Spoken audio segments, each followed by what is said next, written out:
നമസ്കാരം, പ്രവാസി മലയാളിയിലേക്ക് സ്വാഗതം. തൊഴിൽ നിയമങ്ങളിൽ അടുത്തിടെ മാറ്റം വരുത്തിയ UAE ഇപ്പോൾ പ്രവാസികൾക്ക് ആശ്വാസകരമായ മറ്റൊരു പദ്ധതി നടപ്പിലാക്കി തുടങ്ങിയിരിക്കുകയാണ്. ഇനി തൊഴിൽ നഷ്ടപ്പെട്ടാലും പ്രവാസികൾക്ക് അധികം ടെൻഷൻ വേണ്ട. ജോലി പോയാൽ പരമാവധി 20,000 ദിർഹം മാസം തോറും കിട്ടും. UAEയിൽ തൊഴിൽ നഷ്ടപ്പെടുന്നവർക്ക് ഇൻഷുറൻസ് സംവിധാനം നിലവിൽ വന്നു കഴിഞ്ഞു.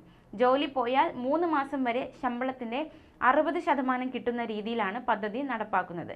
സ്വകാര്യ മേഖലയിലെ ജീവനക്കാർക്ക് മുതൽ ഫെഡറൽ സർക്കാർ ജീവനക്കാർക്ക് വരെ ഇതിൻ്റെ ഭാഗമാകാൻ സാധിക്കും. പ്രവാസികൾക്കും സ്വദേശികൾക്കും ഒരുപോലെ ഇതിൻ്റെ ആനുകൂല്യം കിട്ടും. തൊഴിൽ നഷ്ടപ്പെടുന്നവർക്ക് മറ്റൊരു ജോലി കണ്ടെത്തുന്നത് വരെ ആശ്വാസമേകുകയാണ് പദ്ധതിയുടെ ലക്ഷ്യം.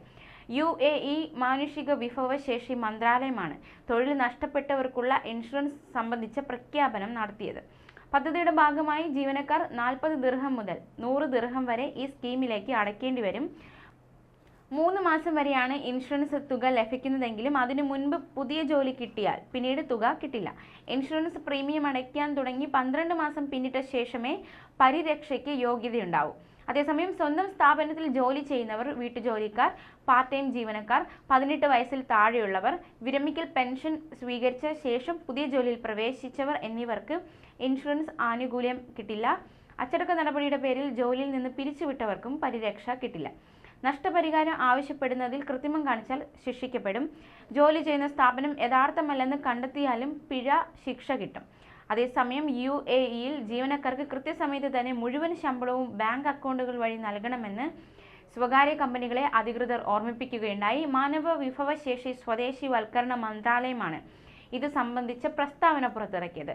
ശമ്പളം നൽകുന്നതിൽ വീഴ്ച വരുത്തിയാൽ കമ്പനികൾക്ക് പിഴ ചുമത്തുമെന്നും മുന്നറിയിപ്പിൽ പറയുന്നുണ്ട്. രാജ്യത്തെ വേജ് പ്രൊട്ടക്ഷൻ സിസ്റ്റം വഴി നിശ്ചിത തീയതികളിൽ തന്നെ ശമ്പളം നൽകണം. ജോലിയിൽ തൊഴിലാളികൾ കാണിക്കുന്ന ആത്മാർത്ഥതയ്ക്ക് പകരമായി കൃത്യസമയത്ത് ശമ്പളം കിട്ടാൻ അവർക്ക് അവകാശമുണ്ടെന്ന് മാനവ വിഭവശേഷി സ്വദേശിവൽക്കരണ മന്ത്രാലയം അണ്ടർ സെക്രട്ടറി പറഞ്ഞു.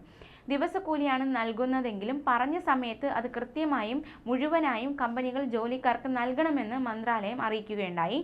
വേതന സംരക്ഷണവുമായി ബന്ധപ്പെട്ട് 2016 ഉത്തരവ് 739 അനുസരിച്ച് മന്ത്രാലയത്തിൽ രജിസ്റ്റർ ചെയ്ത എല്ലാ കമ്പനികളും WPS സബ്സ്ക്രൈബ് ചെയ്ത് സിസ്റ്റം വഴി ശമ്പളം നൽകണം.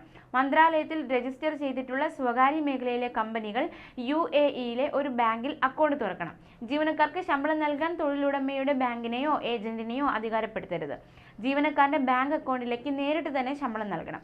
ബാങ്കുകൾ വഴി അല്ലാതെ ഇത്തരം സേവനങ്ങൾ നൽകുന്ന അംഗീകൃതവും അംഗീകാരമുള്ളതുമായ ധനകാര്യ സ്ഥാപനങ്ങൾ വഴിയും ശമ്പള കൈമാറ്റം നടത്താം. ശമ്പളം നൽകാൻ വൈകുന്ന കമ്പനികൾക്ക് പിഴ ചുമത്തും.